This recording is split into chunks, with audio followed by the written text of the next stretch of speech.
வணக்கம். ஒருவரி செய்திகள் வாசிப்பவர் உங்கள் சமுத்திரபாண்டி.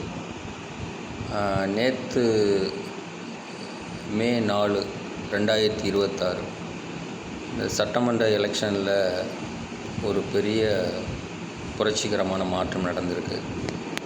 என்ன மாற்றம் அப்படின்னு பார்த்திங்கன்னா, முதல்ல அரசியல் சட்டத்தில் நின்ன வேட்பாளர்கள்லாம், அதாவது காமராஜர் ஆட்சி காலத்தில் தான் நிறையா புதுமுகங்கள் சட்டசபைக்கு எம்எல்ஏக்களாக போனாங்க.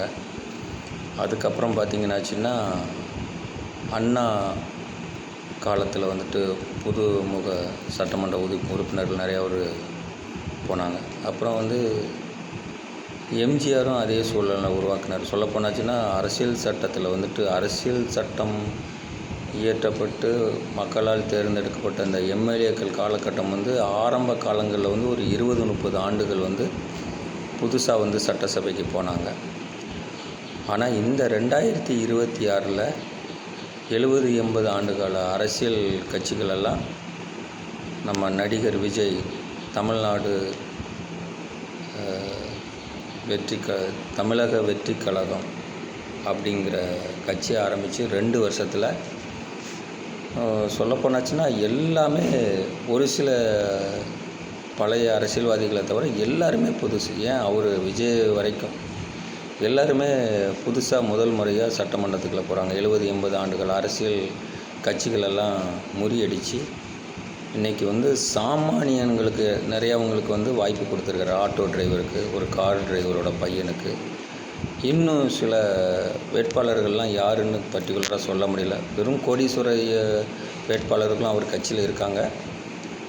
ஆனால் சாதாரண ஆட்களும் இன்றைக்கி முதல் முறையாக இந்த 2026, அதாவது ஒரு 40-50 ஆண்டுகளுக்கு அப்புறம், எம்ஜிஆருக்கு அப்புறம் புதுமுக சட்டமன்றத்துக்குள்ளே போகிற இளைஞர்களும் பெண்களும் அதிகமாக இந்த தமிழக வெற்றி கழகத்தில் இருக்கிறாங்க. அவங்க எல்லாருக்கும் நம்ம சமுத்திரத்தின் சமநீதி சார்பாக ஒரு பெரிய வாழ்த்துக்கள். உங்களுக்கு ஒரு புதிய அனுபவத்தை கொடுத்தாலும் மக்கள் உங்களை ரொம்ப நம்பி உங்களுக்கு ஓட்டு போட்டு உங்களை ஜெயிக்க வச்சுருக்காங்க. அதனால் அவங்களுக்கு நல்லது செய்யுங்க. இந்த கட்சி தொடர்ந்து மக்களுக்கு நல்லது செய்யும் சொல்லி வாக்கு வாங்கி இன்றைக்கி ஒரு பெரிய அங்கீகாரத்தை பெற்றிருக்காரு மதிப்புக்குரிய நடிகர் விஜய் அவர்களுக்கும் ஒரு பெரிய வாழ்த்துக்கள். நன்றி, வணக்கம்.